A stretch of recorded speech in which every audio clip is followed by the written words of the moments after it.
Hey, what's up? Welcome to episode 10 of the Bonus Material Podcast. I'm Sean. I'm Heather. I'm Thom. Howdy, folks. I'm Langley.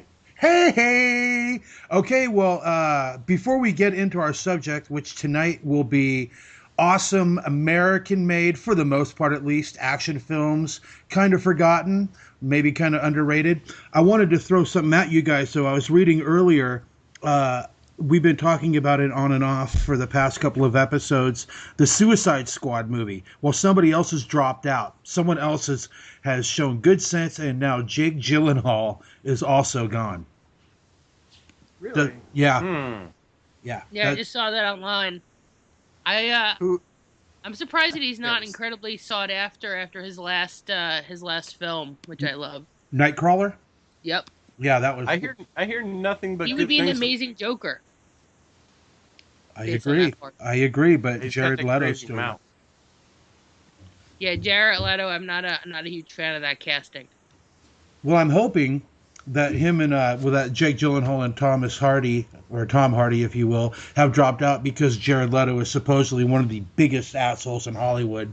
So, yeah, I don't care. About Suicide? I mean, do whatever. At this point, it's like do whatever you're going to do to the film because it's already a mess. So, right. Yeah. But do you like looking at train wrecks? When I used to work at my old job, I was fascinated that one day that I would create the ugliest designer website ever in the world. I never got to do that, but that idea of creating a giant train wreck was just fascinating to me. Maybe this will be the Ishtar of superhero films. Maybe this will make people stop making superhero movies. Hopefully, we're going to end up being in Jared Leto's debt. He fucked it up so bad. And I want to speak on this because I was listening to before we turned on the wonderful Lexi Alexander, the two posts that Sean put on one of the web groups, and she was actually speaking to the power of so many people are very scattered in what they need to watch because of all sort of like, the internet, social networking and things like that. And so to break through all that noise that Hollywood focuses on brands, and I agree with that. And from what I've seen on my board, and I will not bring up the film that I was watching, because that will bring us into our next session. It was a hyper violent comic book film, and I go like, I'm watching this now. My Facebook page lit up, and that is when I realized that though I have a lot of horror fans that follow me, I have never seen the intensity of conversation that I brought up that I watched a comic book film ever. Well, you know what? I'll bring us right into it. Are you talking about Punisher Warzone? I am talking about Punisher Warzone. I was told for a great while by one of my writing partners that one told me about Lexi Alexander and sent me to her podcast, and said two, you need to see Punisher Warzone. Well, Heather, I finally got around to seeing it. The Netflix disc was next to my TV forever, and I thought it's flawed in some parts, but for the most part, it's incredibly fascinating to watch, and the cast itself is very interesting.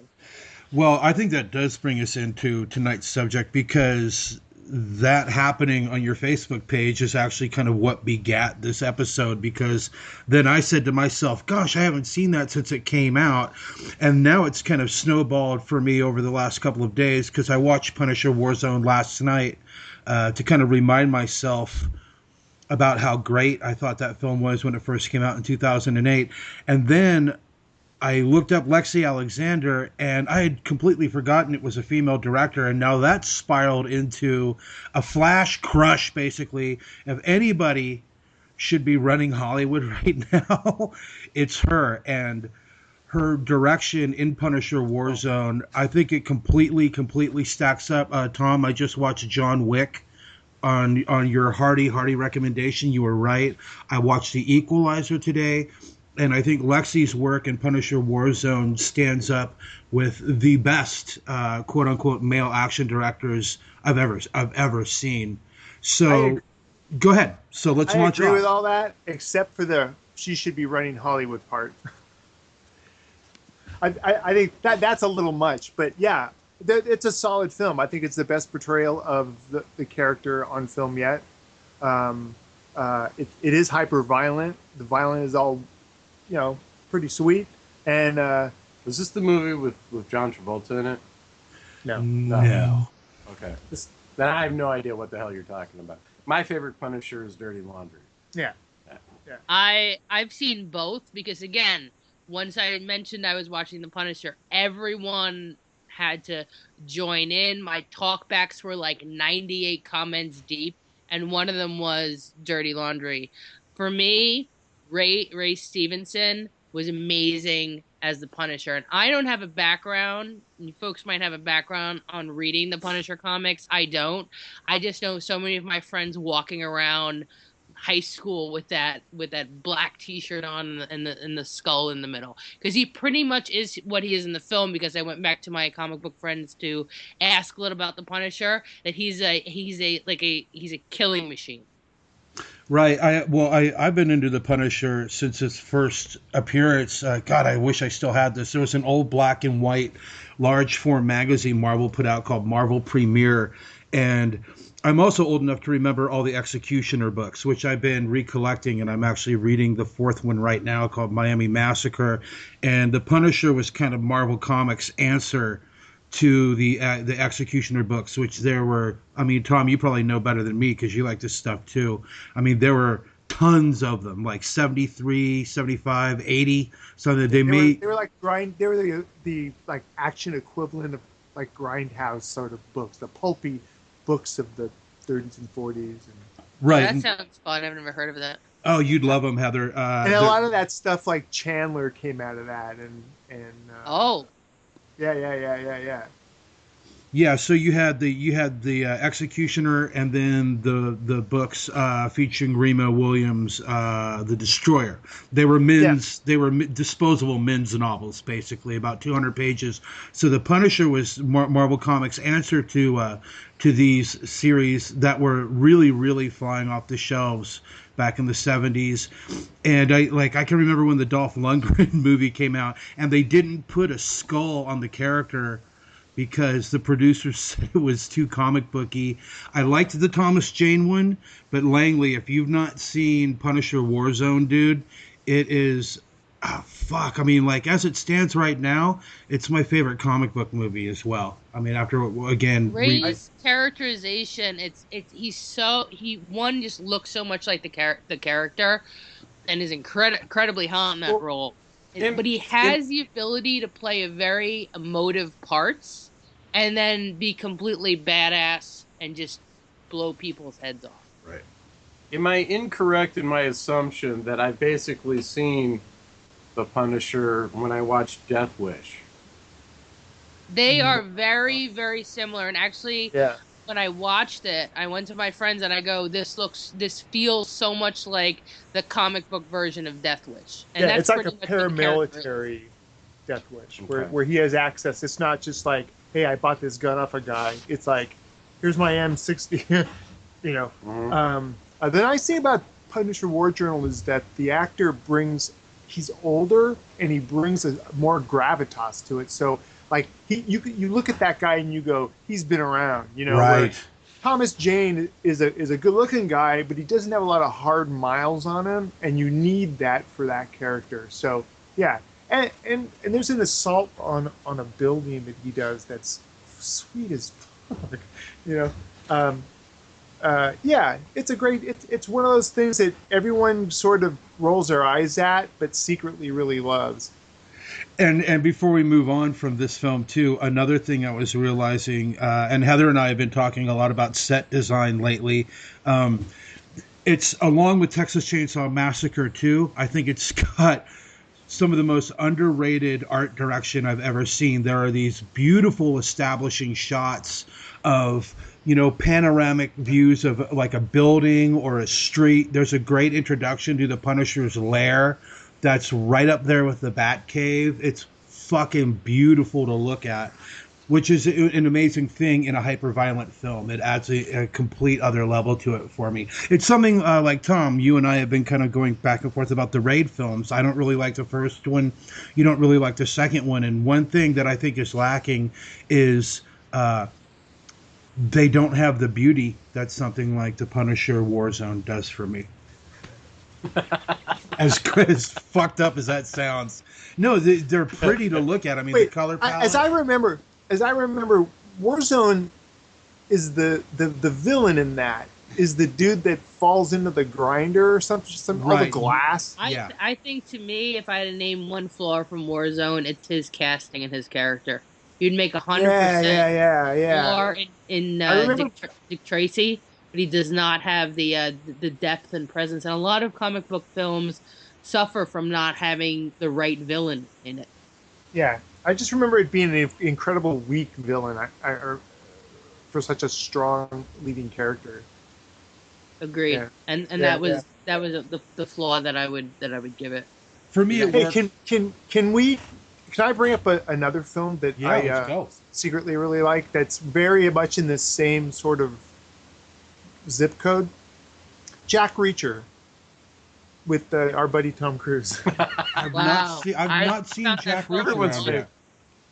Okay, let's separate that out. What? Say that again. I've not seen Jack Reacher around yet.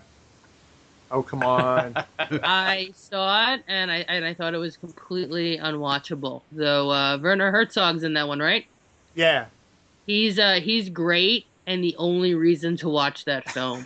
No, the only reason to watch that film is the fighting. But, yeah, I actually, I don't know. I just find myself liking Tom Cruise movies, and I feel really bad about it. It's like a shame. Nothing wrong with liking Legend. Yeah, Legend's cool. Well, I was a big fan of Edge of Tomorrow, and that was right before that. So, I mean, I guess, Tom, I'll say this. Because you sold me on John Wick, and boy, you were right. So sell me on Jack Reacher. What's great about it to you? I know you said the fighting, but there's some great dialogue in there, and the premise is just ludicrous enough that you know you're watching a film, but not so ludicrous that you go, this is ludicrous, like you do in a lot of action films. I don't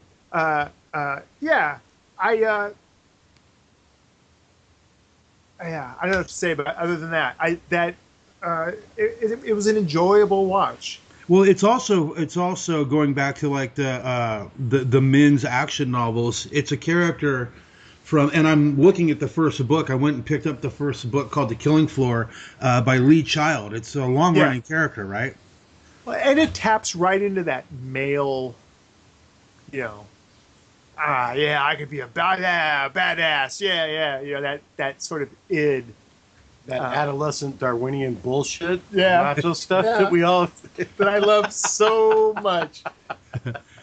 Well, those of us raised without dads tend to gravitate towards that stuff. Tom and I are both products of single mothers, and we both grew up on Conan and all that kind of stuff, too. So...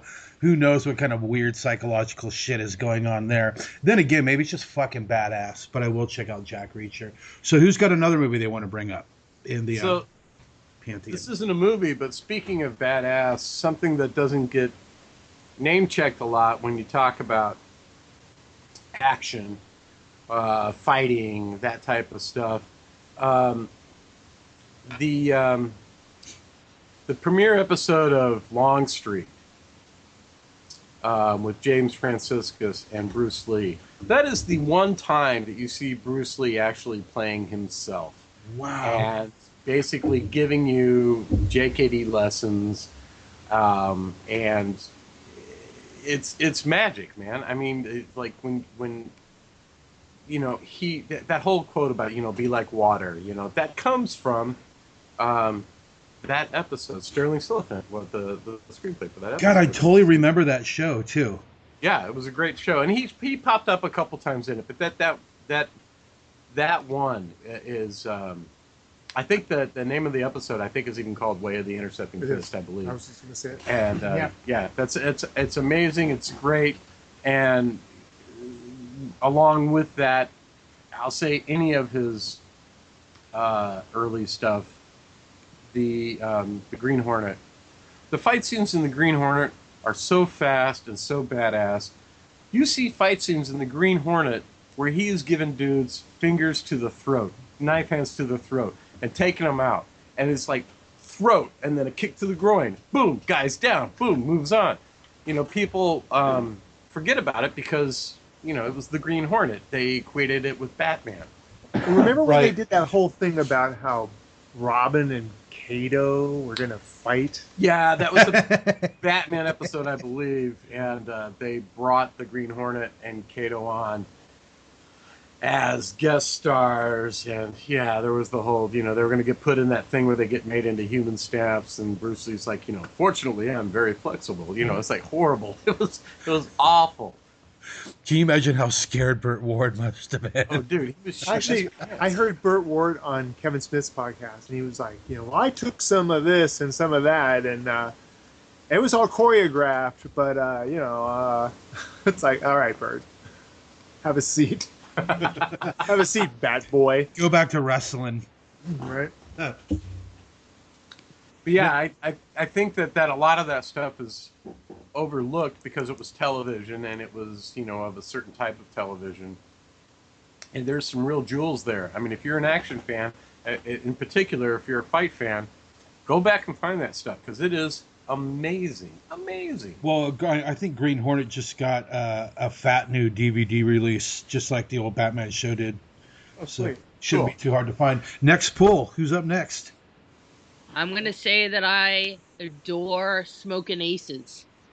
There we go. Which I saw in the theater with my very close friend, and we laughed the entire way. It is gonzo, off-the-wall, ultra-violent fun.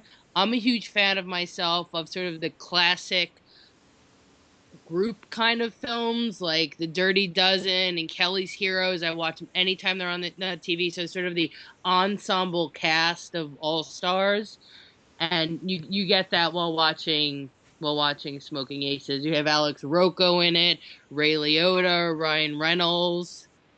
It's kind of like an American Guy Ritchie film. It is. And would you say that Smoking Aces kind of came out of that whole thing that happened after Tarantino came out with Pulp Fiction? Absolutely. Where everybody was kind of making that. There's 9 Days in the Valley that came out during that time. Yeah, that post-Tarantino time of quick dialogue, snarkiness. It's also part of but it's also part of I don't know when Crank came out. Crank was way after that. Yeah. Yeah, so that I think that like Smoking Aces brought it to. So you have Tarantino, very fun, very flip, though he doesn't have sort of that gonzo quality to his film. Guy Ritchie brings us the gonzo quality, and I love his films very much. I love Lock, Stock, and Two Smoking Barrels, but I quote from Snatch more, especially when I'm ordering coffee. I like it black because I'm sweet enough, like what Bricktop says.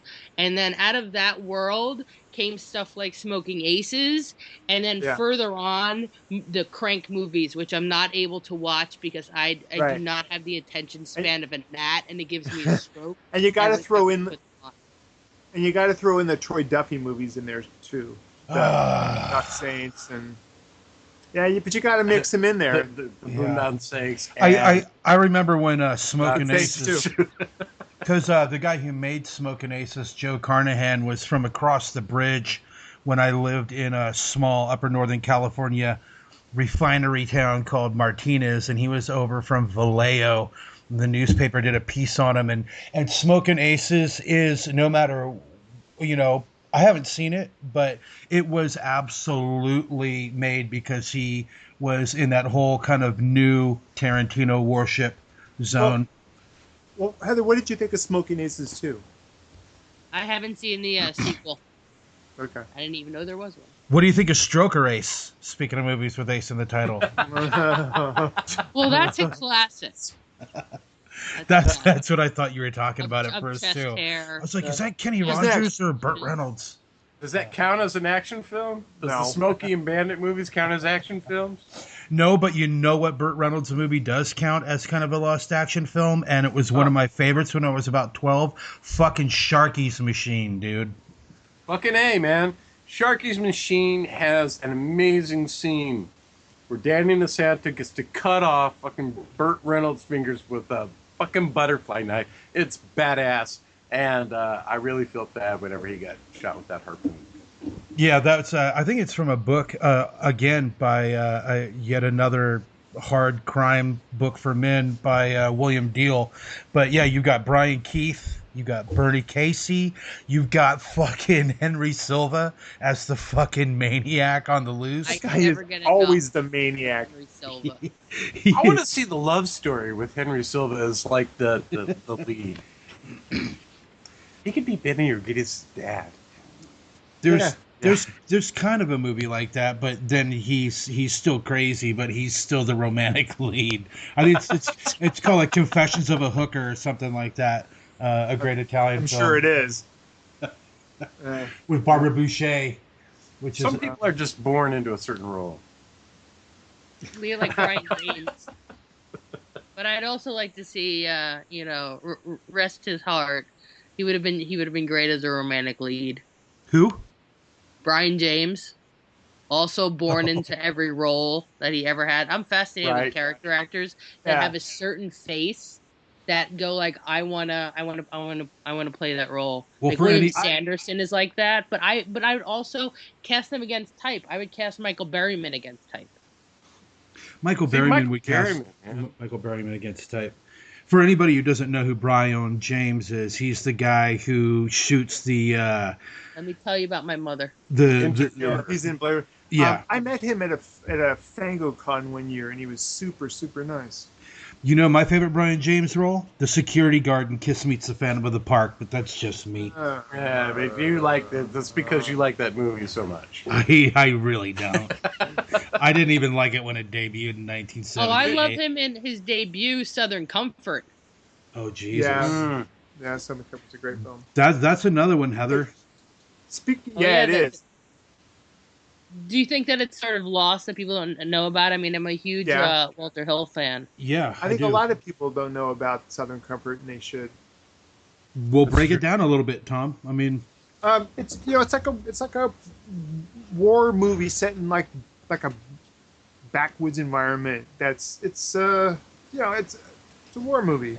And the cast is incredible. Meets Deliverance. There we go. right? Yeah, these guys are like out. These kind of weekend warrior guys in the reserves are out doing training maneuvers in the Louisiana swamps. I think it's Keith Carradine and Powers Booth. Right.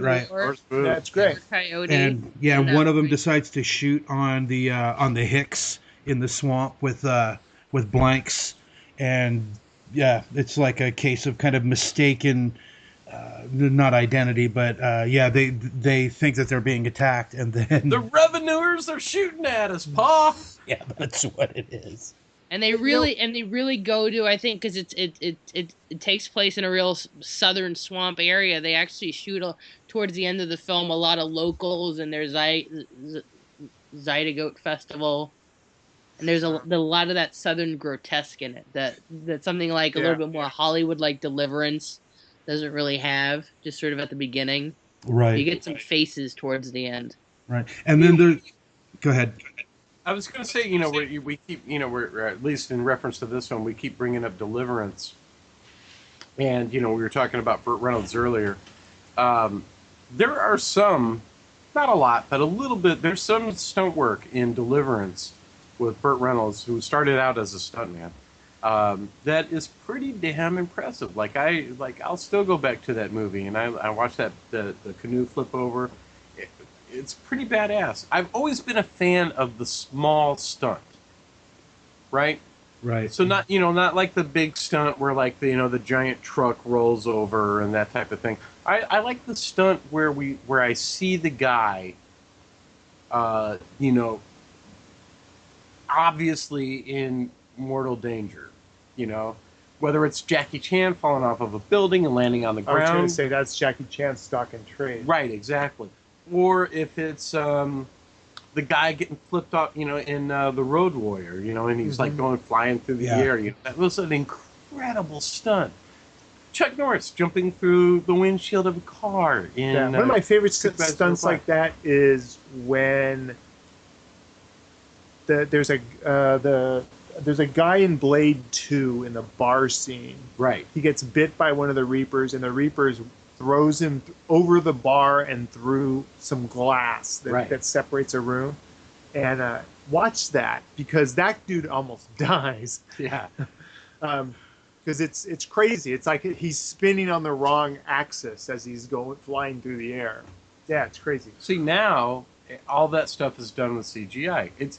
I see a direct parallel in the decline of action films, in my eye, decline, and the decline of horror and science fiction films. Just like we've seen, the practical effects people have been put out of business by the CGI film. I think we're seeing the same thing with stunt people. Yeah. We're seeing, because you can insert someone into anything. Right, exactly. Yeah. So we're starting to see more and more of that. And I while I don't advocate putting people's lives at risk, so I do. All right, but but I want to see, I'm far more affected by a stunt that I see that I'm like, whoa, yeah, shit. It's like I always use the example of what the attacks in the American Let the Right One In. Immediately the character becomes something animated, and you just go, oh, well, there's that. Right. Like it sort of takes you out of the moment. Well, remember when we interviewed Hal Needham, Tom? No, I didn't. Or you weren't in on that call. When Tom and I were doing the old podcast, The Night Crew, there was a Hal Needham piece on it right after. And Hal Needham, for anybody who doesn't know, is like the stuntman. Went on to direct Hooper, Smoking the Bandit. But he was talking about the old days. He just kind of fell into being a stuntman. And I guess the most dangerous stunt there is, pretty much still to this day, is the horse fall. Going off a horse. And he was talking about, I think he was doing Gunsmoke or something like that. And he would go around and do like 6 shows in like a day. Like he would film episodes or like do 6 stunts a day on like multiple shows, and a lot of them westerns. And he was talking about having to jump on top of a stagecoach. And he goes, it looks pretty simple. He goes, but when it's going by, it looks like it's about as big as a postage stamp. And there isn't any not landing on it. There isn't any second chance. You have to nail it every time. And he was a guy who, he bought a place in Malibu with palm trees just so him and his guys could practice their craft. This was before there were any schools like that. But yeah, pretty much the greatest stuntman in history in American films. And yeah, according to him, the most dangerous thing ever is just falling off a horse, which stuntmen did over and over and over and over.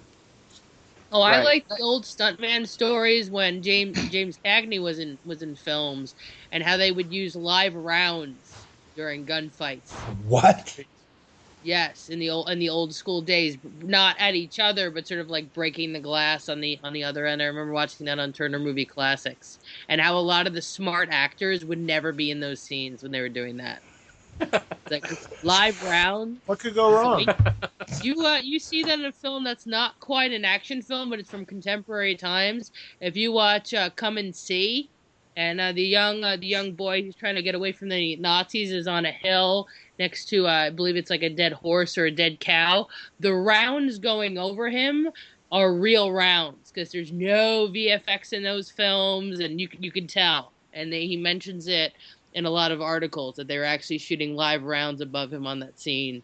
Jesus fucking Christ! I can tell you, it makes a huge difference when rounds are live. When you're when I was in the military and we were training, we had, for example, courses that you had to go through, and they would fire live rounds over you, tracer rounds, it makes a huge difference in everything you do. So I can't imagine being on a movie set and live rounds being. Yeah, they're union. Bullets are for pussies. I mean, well, let's look at Apocalypse Now. I mean, we're kind of veering off into stunt work, but again, you know, practical versus CGI, and just in the action realm, those bombs are really going off. Oh yeah, Right, yeah. I'm gonna throw down another film, another tacky film that I love, and I don't care what anybody says, but I was completely obsessed with Drive Angry, the Nicolas Cage film. I hate Nicolas Cage. Oh, I really do. You mean the failed Satanic Panic film? The It Satanic is. Panic It is film with so because Satanic that is Panic? also on the legacy of a film that's sort of the child of Crank, the child of Guy Ritchie film, but it adds genre It's to like it. the Ghost Rider movies. I was, because of the trailer, I was told I didn't want to go see it, and then when Mike Gingle told me what it was about, I drug again my film watching buddy with me into the city, and we watched it on the big screen. The 3 days it was in the theater, and Wow. it was hysterical. Just 2 days longer than it Have should you have ever been. thought about and like incredibly fun. So I love about, like, driving. knitting? Very few people I've spoken to have seen it and not liked it. You know what? I Even got the 4 hateful words for Drive film Angry. fans Race with the devil, okay? that I Yeah. know. Race with the Devil is the one that does it right. Now, there's a fucking car chase movie with Satanists in it that kicks ass. Drive Angry never paid off in the devil aspect at all. I don't think that's what it was about. I think it was crazy. It's not a car chase movie about devils. It's just a whole bucket full of crazy. It has devils in it. bucket full It has of horrible something. CGI hell. He's trying to save his daughter. It's real. From it's incredible. Satanists. Dude, Everything. I was on a set. I was on a movie set. Drive Angry is not reductive.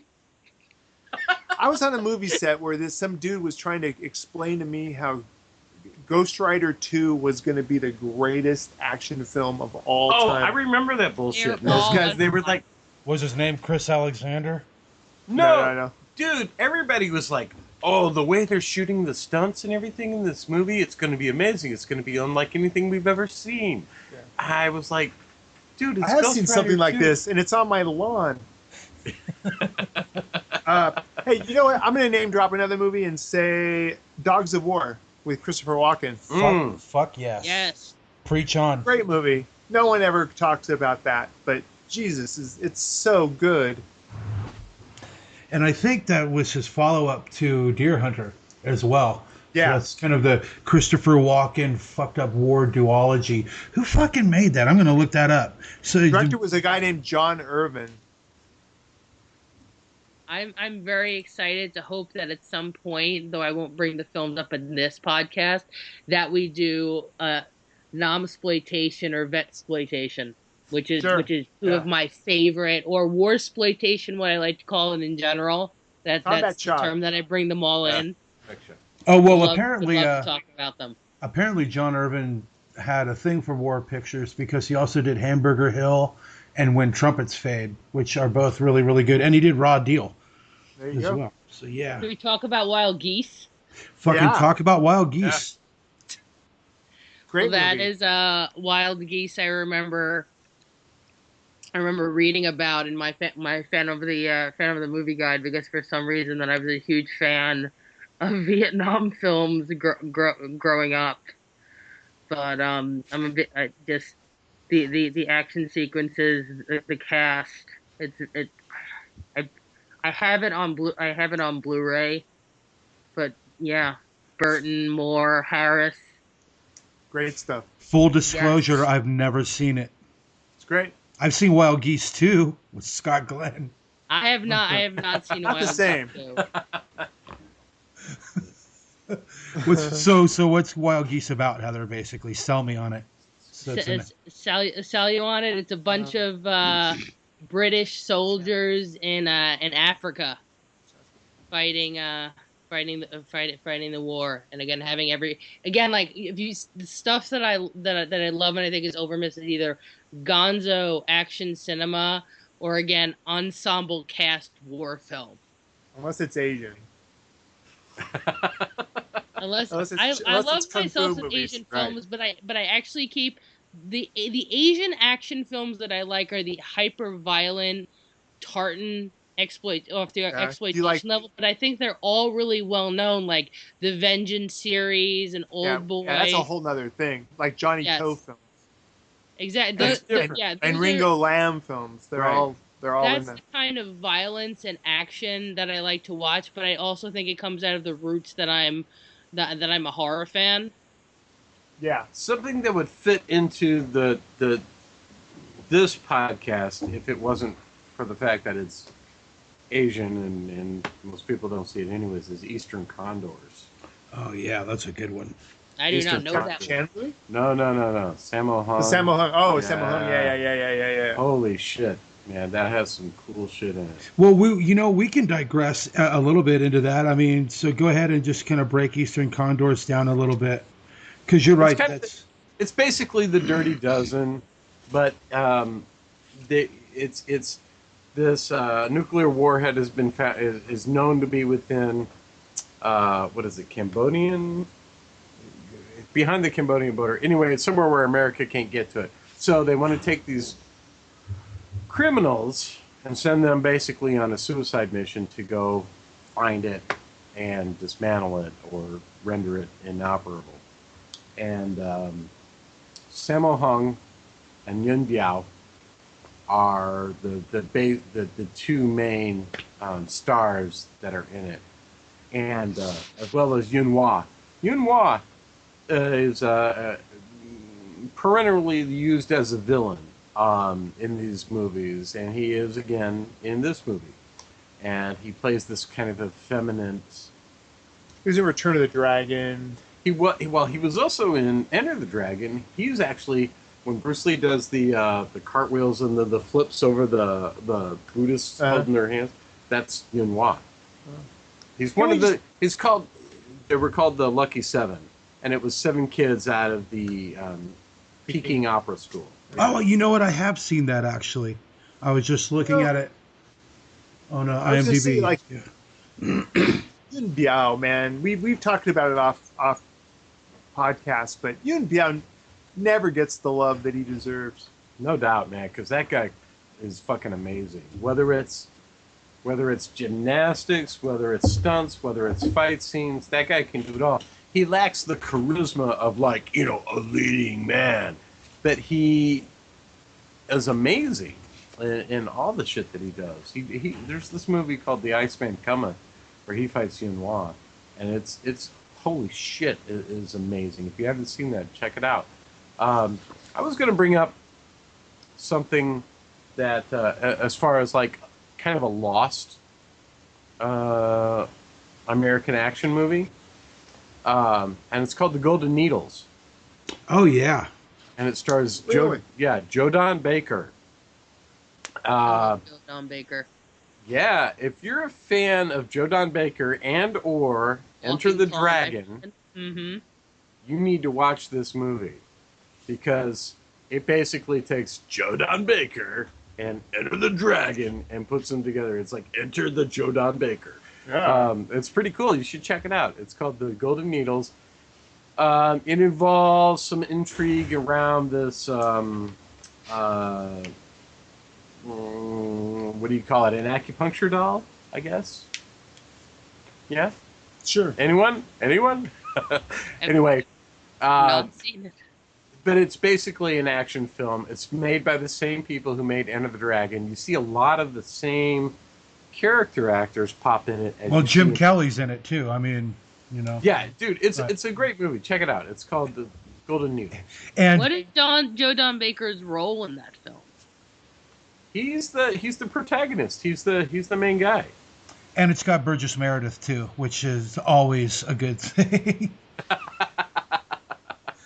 Burgess Meredith in a fucking action So movie. it will fulfill your Burgess Meredith need. Oh yeah, which is great and never ending. It's second only to my Ernest Borgnine need. What satisfies your Borgnine need? The Devil's Reign, but that's the Satanic Panic episode. Yeah. Same here. Do you know that I went for him one year as Halloween? I went as Ernest Borgnine from Devil's Reign. I do. When he turns into the spoiler goat satanic figure. I was gonna say you were just like this big melting goat satanic thing. It could have been worse. You could have said pre-melt. I went as Ernest Borgnine in Marty. Like, wait, no. And you're still going as Ernest Borgnine and Marty. I'm ugly, Ma. I'm ugly. For Halloween, we pick our Borgnine costumes we want to go as. Oh, Jesus. We should all dress up as... You know what? We have to get together within the next couple of Halloweens and all go as a Borgnine character. No. I'll go as Ernest Borgnine on Fox News. Did you see that clip when they asked him how he lived so long? And he goes, masturbating. Like, yeah. I'll go as Borgnine in Orange County. Really? Yeah, I'll just be this guy in a wheelchair that nobody talks to. And then next year we'll do Peter Boyle characters. Right. Well, let's go back to unsung American action films. There's my ultimate back pocket action movie that most people don't know about is a John Frankenheimer film that was written by John Sayles. This was right after he was coming off of stuff like Piranha, and I think it's even pre The Howling, his screenplay for The Howling, and of course before all his American auteur stuff like 8 Men Out and Matawan and all that. But it's called The Challenge. It's also known as Sword of the Ninja. And Scott Glenn plays this down-and-out boxer who's hired to transport a Japanese samurai sword back to Japan for a family, and ends up embroiled in this battle between, an old family feud between the corporatized side of the family and the side of the family that is still... how would you say it, Tom? Because I think you've seen it too, with Toshiro Mifune, and he's running the school, and Scott Glenn is kind of the American caught in the middle. Isn't that The Challenge? Yeah, it's The Challenge. It's also called Sword of the Ninja. Yeah, The Challenge. Yeah. That fucking movie is the fucking shit. Anybody? Yeah, it's great. Langley, seen it? Have I seen it? Langley, Heather? Yeah, absolutely. No. I was in fact I was talking about it with Thom earlier. Yeah, it's a great movie. Scott Glenn that's probably my favorite Scott Glenn movie of all time. Mine would be Silence of the Lambs. But have you seen The Challenge? I have not. Oh, okay. I think you might change your mind. I sent a copy of it to a big action screenwriter who I won't mention by name here, and strangely enough, they hadn't seen it already, and about a week later, they sent me an outline for their new screenplay, and it was basically The Challenge. I remember it came out around, it's very much around that Enter the Dragon sort of... I even think Is this more martial arts? It's like a martial arts drama. It's not like a chop-socky movie. It's more in the realm. It's more in the realm of something like. I bet the fight choreography is wonderful. It's more in the realm of something like the Yakuza with Robert Mitchum or something like that. It takes place in Japan. Yeah, that's Paul Schrader. Hello. Great movie. And another one that belongs on this list. No one ever talks about that shit. Yeah, I've got the novelization sitting right in front of me, actually. Huh? Sean talks about that. The novel? Yeah, written by Paul Schrader's brother, actually. Strangely enough. It's super good. Robert Mitchum, Ken Takagora. That's right. Who recently passed away, and God, who's the female lead in that? Nancy Kwan. I forget her name. I think it's Nancy Kwan. Another one that people don't talk about is Charlie Varick with Walter Matthau. I mean, and Walter Matthau had this weird period. I call it Walter Matthau badass. Like he had Taking of Pelham 1, 2, 3, the Laughing Policeman, and Charlie Varick, which bears and it's Don Siegel, the director's follow-up to Dirty Harry, starring Walter Matthau. And what really struck me when I watched it for the first time since I was a kid about 2 years ago, when I got a copy of it again, was it's incredibly similar to No Country for Old Men. Like you have you have the killer who can't be called off the job, and played by Jodan Baker, actually. Yeah, invoking. I think he may win most appearances in all the films we're mentioning tonight. Actually, Yeah, so I require to see this film. Charlie Varick. Yeah, it was on Netflix streaming. Wow, it's on Netflix streaming right now. Is it still on there? Yeah. Oh, Heather, dude, you're all about this movie. Seriously. And Walter Matthau is like this really smart bank robber. And it's also got Andrew Robinson, who played the killer in Dirty Harry.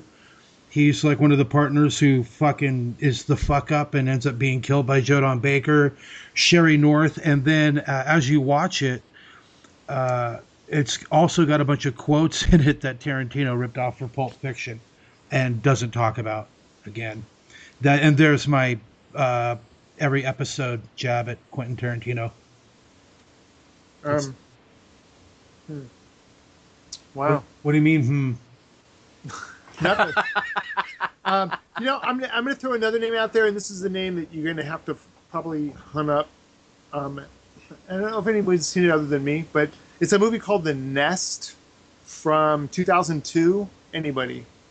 Only the giant cockroach. Yeah, That's what I was thinking. No. This is like a cops transporting Giant cockroaches.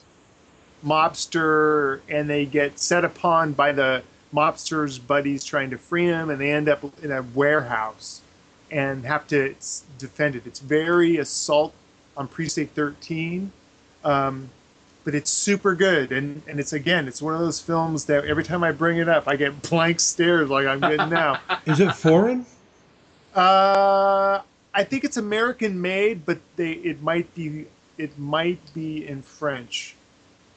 Yeah, it is. It is French because I'm cheating and I'm looking at IMDb right now. Well, some of the films we mentioned, especially the films I mentioned, are going to come from from other places like the UK and things.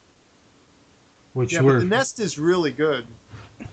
And Heather, you'll be glad to know that there's also a movie from 2014 called The Nest with your boy David Cronenberg in it, which I know nothing about. But I hear he's naked. Only in Jersey City in my apartment.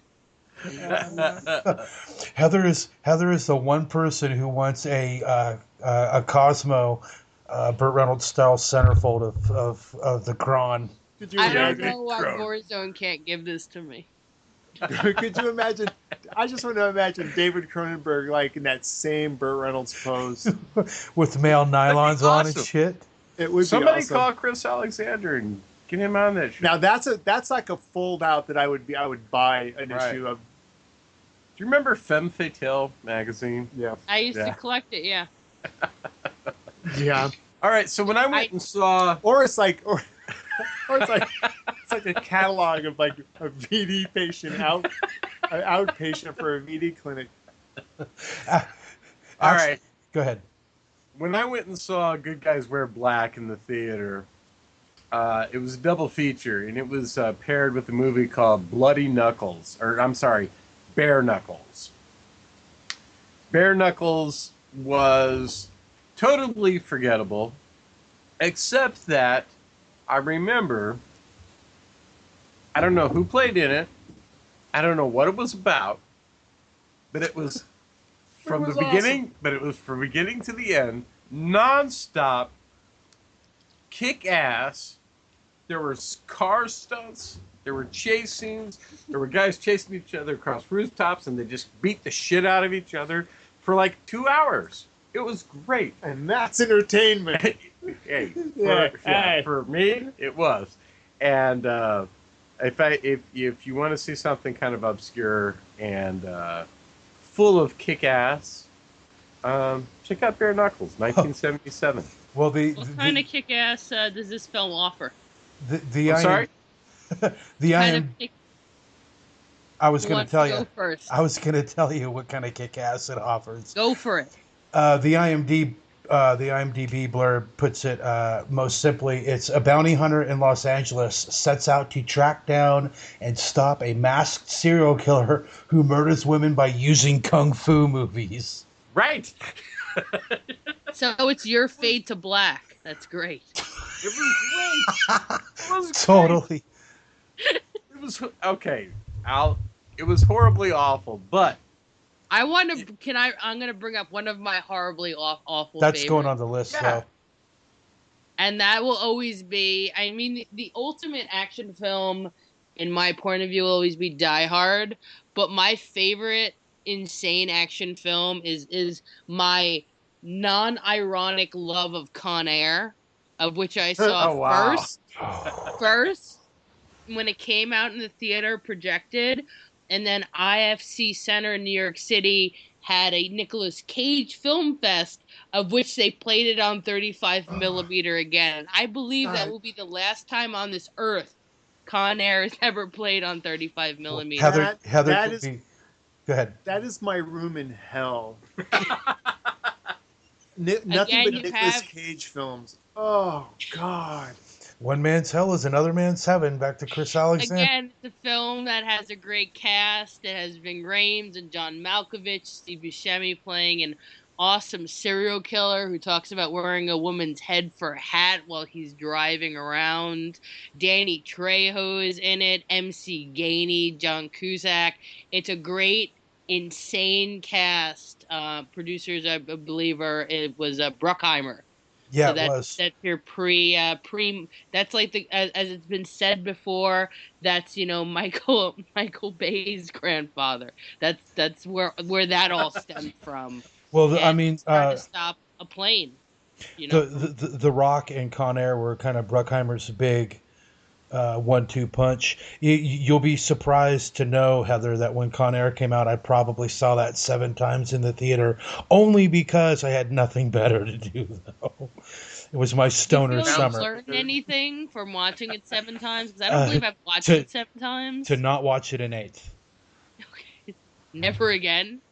Yeah, I will probably never see Con Air again. It was like this same summer that I saw Independence Day way too many fucking times in the theater. I like talking about Con Air. I like quoting Con Air. It's wonderful. People should see it. We need to get you a Con Air tattoo for your next birthday. So, which one would it be? Do you think it should be all of Danny Trejo's tattoos? So I was hoping to get all of Max Cady's tattoos. I had Danny Trejo sing to me once, so I'll just put that out there. Jealous, you win. How late at night was it? To you. It was during an interview. He was on the phone and he was on his way someplace in L.A. And I'm all, so where are you heading? He's like, we're going to this concert.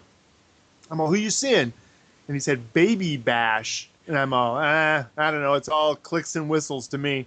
And then he proceeded to sing me the Baby Bash single of something like, Baby, baby, why you looking so... And it was so weird. I'm like, Danny Trejo singing to me. Crazy. That's awesome. Talking about a room in hell. I was going to say, Con Air. Listeners out there, Con Air. Don't listen to these other guys. Amazing. Con Air brings to mind prison. Sure. And that brings to mind the penitentiary films. Oh, fuck yeah. Leon Isaac Kennedy. Yeah, absolutely. Now, are they action films? Sure, I think so. I mean, there's that whole genre. Oh, fuck yeah, they are. Prison fight films. Prison fight films. There's always that Undisputed and all the anything with Scott Adkins. Yeah. Why do I know that name, Scott Adkins? Or either Scott Adkins or Michael Jai White. Those guys are in a very underrated action star, in my opinion. By the way, he is. You know what? That guy's legit. Fuck yeah, he is. Look for a movie called Bad to the Bone. I want to say something bone, blood and bone. It is Blood and Bone, and he's got a new one out called Phoenix Rising as well. That's really good. Yeah. I think it's called Phoenix Rising, something like that. I'll figure it out. That guy's like a seventh, has black belts and 7 something or other, and he trains and he openly competes, and he still couldn't save the Spawn movie. I know one could. That was a piece of shit. But you know what violent comic book character was an underrated action movie and pretty recent was Dredd. I can't believe that didn't do better than it did. It was hella gory. Huh? Dredd rocked. Oh yeah, and of course we're not talking about the Sylvester Stallone one. We're talking about the Carl Urban one. That's the one I've seen. You haven't seen the latest Dredd, like the good one? I don't have a background in comics because I grew up reading anthology horror comics like Tapping in the Vein, Taboo, Nightbreed, Hellraiser. So I have zero obsession with comic books unless someone makes a martial law film. If you like Punisher Warzone, this movie is for you. This is for me everything that the Raid films should have been. Well, one of the reasons I like Punisher Warzone is Ray. He's a reason to watch Punisher Warzone. His acting, the performances, the action sequences. So, is there a charismatic lead that you could sell me on? Lena Headey. Lena Headey is Mama, the woman who runs the crime syndicate in the building that Dredd and Judge Anderson have to go into and take out. She's scarred up. They're selling this drug called slow-mo, and I wish I'd seen it in the theaters in 3D because it's one of the few films I can say really probably warrants it. There's this wonderful shot where Dredd and Anderson break into one of the apartments in the tenement that they're locked inside now, and he fires a bullet through the side of this one bad guy's face. You see this very detailed, almost Grey's Anatomy slow motion shot of his head just come apart, the mandibles coming out, the teeth are flying at you. It's really, really. I've seen it probably like 12 times now. It's one of the few movies I watch multiple times. That's 20 years old. Can I be in love with RoboCop 2? Oh, of course. Yeah. Irvin Kershner, crazy action film. I know the first one is a classic, but a lot of people don't want to speak of the second one. For me, when we talk about, because I'm very character oriented when I like a film, but watching Thom Noonan as Kane is worth. Right. Is worth the price of admission. I think you have a fixation with Thom Noonan, actually. I love Thom Noonan. He's a very great actor, but I think he gives a very broad performance in that film, much like David Gale in Singenor. It's very crazy. But I also like Miller's World because I'm a big fan of Dark Knight Returns. And I felt that he was able to bring that sort of look and feel of his work with the work in Batman into RoboCop 2. So you're watching this hybridization. Like, yes, this is a RoboCop film, but so much of it is Miller's world and thinking and dialogue. And then it's also a real precursor to a lot of the cyberpunk stuff that was just kind of starting to happen at that time, with William Gibson's Neuromancer having just come out. And shit like that. Yeah, it's probably my favorite of anything cinematically built around Frank Miller's work. I totally agree. RoboCop 2 is amazing. RoboCop 3, not so much. Yeah, I mean, the only thing that came close to Miller's work, but is incredibly popular piece is Sin City. Yeah. I think he was able to bring his but the second one I hear is unwatchable. The second one is basically, essentially, it's more of the same, and because it's more of the same, and we're several years on, nobody cares. It's like, okay, I've seen this movie already. Yeah. So if if you like Sin City, if you like the first one, Watch the second one. It's like, it's part two. Nothing's different. Wait, are we talking about Frank Miller? We're talking Yeah, about. just don't see the spirit. We're talking about Robert God. Rodriguez. We're talking about Frank. We're talking about when Miller is successful in his films and sort of bringing his comic world. Yeah, that's what I'm saying. Don't see the spirit. It's so bad. Oh, I know to stay away from the spirit. It's really horrible. But that started as a result of Miller's. That's almost like Sin City 1.5. Right. Because it's such a ripoff. But this conversation started as a result of Miller's involvement with the RoboCop series, right? Right. Right. Sorry. And my love of RoboCop 2, which is completely different than the first one, and of course, I like ridiculous action films. But all roads lead back to don't fucking see the spirit. Jesus Christ, what an abortion that fucking quote-unquote movie was. So that's actually what we're going to call this podcast. Don't see the spirit. Don't fucking see the spirit. But do read the spirit. Will Eisner's spirit is awesome. Yeah. Totally didn't get it when I was a little kid. Totally get it now. Right. And Didn't get it when I was a little kid. Don't get it now. Have you checked it out? Yeah. Have you gone back? That's surprising, actually, Tom, since you have a love for the noir and all that kind of stuff. I know. Yeah. It's one of those things where for years, people were always like, you should read The Spirit. I'm like, all right. So I got around to it, and I'm like, well, this better be good, but it's fine. The only thing that doesn't capture me about it is the paneling. It's still really in that kind of 6 frames per page old school paneling. And I totally get why it has the reputation it does, but for some reason it was just one of those things. Right. It's like, you're going to like cake. It's like, no, I'm not so sure. Yeah. Hey, speaking of ridiculous movies, I'm going to throw out another thing that I personally think not a lot of people talk about, and that is John McTiernan's 13th Warrior. I love that movie. Dude, that's a great movie. I mean, it's obviously Grundle or Beowulf, right? But there's a certain perspective to it that's really kind of fun. It's almost like one of the better. It's dangerously close to being a sword and sorcery film for me. Yeah, almost.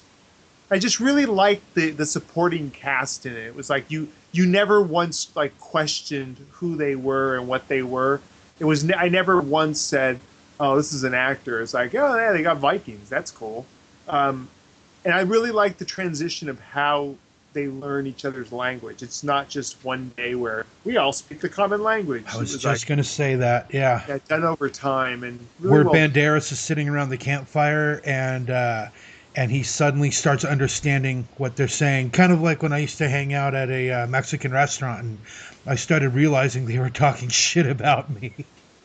When I saw the 13th Warrior, that's what it reminded me of. But yeah, it's also written by Michael Crichton, which is a really trippy departure for his usually kind of. Well, it was done the way I understand it. It was a bet between writers. Like they had argued that you couldn't sell a classic book to a modern audience, even if you like rewrote it. Right. So he took the challenge and he rewrote it. As Eaters of the Flesh. Yeah, as Eater of the Flesh or Eaters of the Dead. Yeah, Eaters of the Dead. And it was Beowulf. Right. So it is that, and so so on a bet he wrote the book, and there you go. So wrapping up, if we can leave the listeners with one suggestion each of an unsung action movie, what would it be? Okay, for Langley, it would be They Call Me Trinity. Yeah, nice. Because there's a fight scene in there when they get this kind of religious, I don't know if they're Amish or Mormons or whatever they are. They finally get them to fight, and that is a badass fight scene where you've got guys doing freaking flying 360s on the neck. You've got guys fighting with their feet. You've got a whole shitload of stuff. That's what I would suggest. They Call Me Trinity, starring Terrence Hill. Heather? Well, I would like to leave behind, mostly love tough guy cinema. If you want to see something great, go out and buy the Criterion of Stephen Frears' The Hit with Terrence Stamp. So you could watch his performance, you could watch John Hurt's performance, and a very, very young Tim Roth's performance. Nice. How about you, Tom? Great. It's great. I'm going to say Peter Yates's Friends of Eddie Coyle.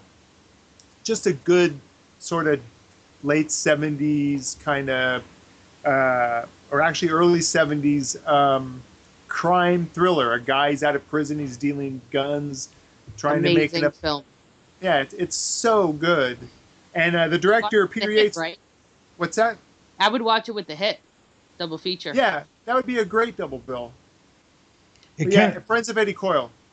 It's on my stack, and I've seen little pieces of it, and because we were talking about it last night, and I finally pulled it out, and I'm probably going to watch it either tonight or tomorrow. But it looks almost like Scorsese teamed up with John Cassavetes. It got Robert Mitchum. Kind of. It's cut from the same cloth as, say, something like the 7-Ups. Right. Oh, that's a fuck. Dude, the 7-Ups. Roy Schneider. Richard Lynch. Joe Spinell.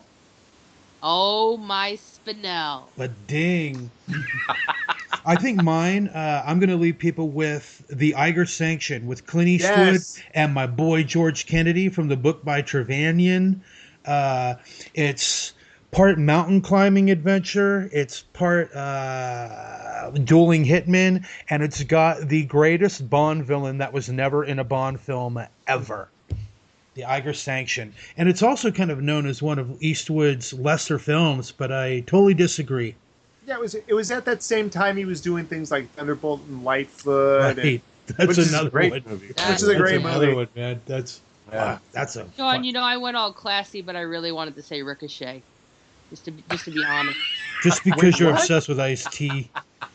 I like Ice-T in my ice cubes. It's one of the most amazing John Lithgow performances I've ever seen. Because again, that's the reason you're going to watch an action film. Because to also sum up, Sean, the what we're kind of talking about today is that there's great action films because of the action in it, or your lead that's really memorable, or I just really like to watch a really cool cast kicking ass. Well, if you're going to cheat and do two, then I'm going to add Sam Peckinpah's way underappreciated The Killer Elite with James Caan and Robert Duvall and Mako as well. I'm a really big fan of that film. I think I rented it when I was 15 years old. I was very fascinated that it was a Sam Peckinpah film that did not have an R rating. Right. The monologues in that film are great. Saw it in the theater about 20 times as a kid when I lived in Chico on a double bill with Mr. Billion. So I want to say it's the first because I didn't want to because that was the truth that was in my heart. Because I watch horrible 90s action films. What, Langley?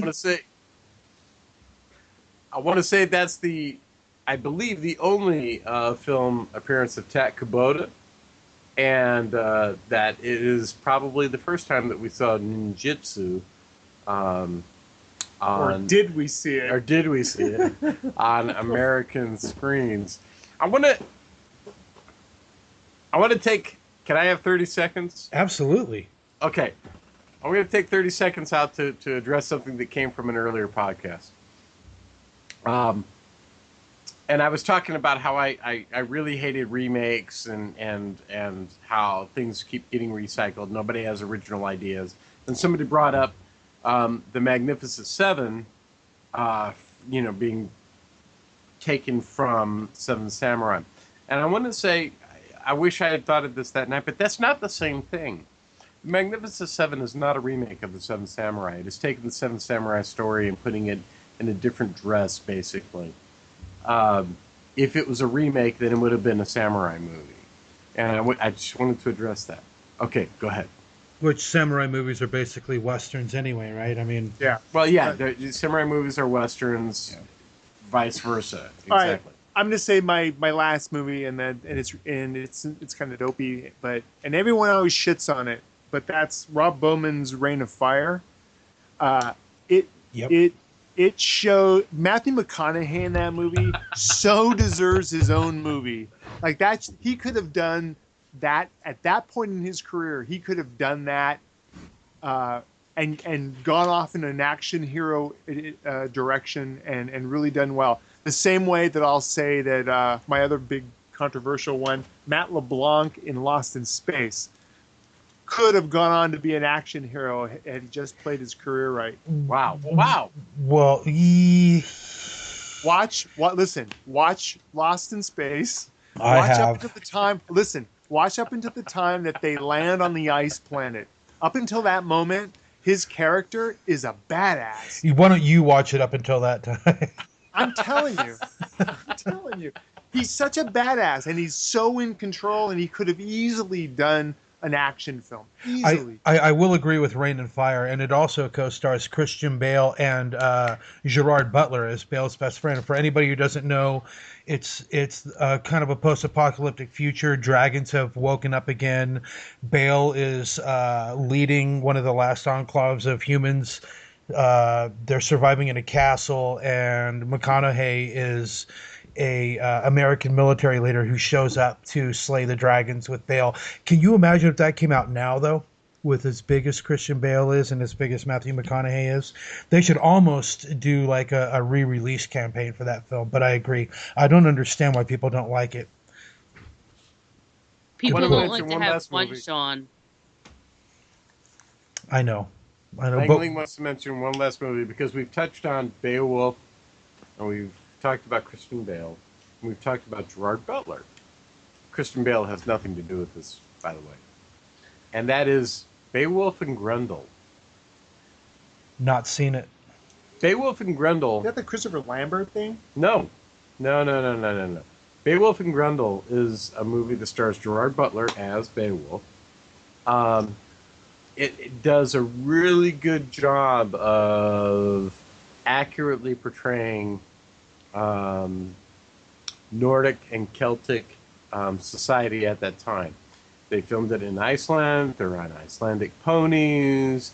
The Grendel character is essentially a dude. He's not a monster. He's just kind of this big, smelly guy. If you get a chance, watch it. All my friends who are into Viking lore and all that type of stuff cite that as probably the most accurate movie that they've ever seen of that. And it's great. I have Viking friends too, and samurai friends. I do, yeah, we do too. Hey, but I'll also throw out John Gardner, who went on to take over the James Bond franchise in books, has a book out called Grendel, and it's Beowulf told from the monster's point of view, and it's way good. Oh, shit. I'm waiting for somebody to make that movie. That would be a great movie. That book is amazing. Well, who would direct it, you feel? Lexi Alexander. Lexi Alexander. Neil Marshall would be good. Oh, nice. You're right, especially with the work he's done recently in Game of Thrones. He's always doing the big action capper episodes. Anyway, I have a whole list. Wait a minute. Wait a minute. You Whoa. wait a minute. Wait a minute. No, you know who should make that movie? Sean Smithson, Tom Carnell, Langley West, and Heather Buckley. That's who should make that fucking movie. I think you're right, Heather. Go pitch that shit. That's what you've been I doing. know how to pitch, motherfucker. Make that shit work. And on that note, yeah, let's go make a lookbook. Langley, start designing the creatures. Tom, get an outline going, and I'll start picking out lenses. That shit's gonna happen. And until next time, you've been listening to the Bonus Material Podcast. I'm Sean. I'm Heather. I'm Tom. And I'm Langley. And we're out. Have a good night. I think that's the longest one.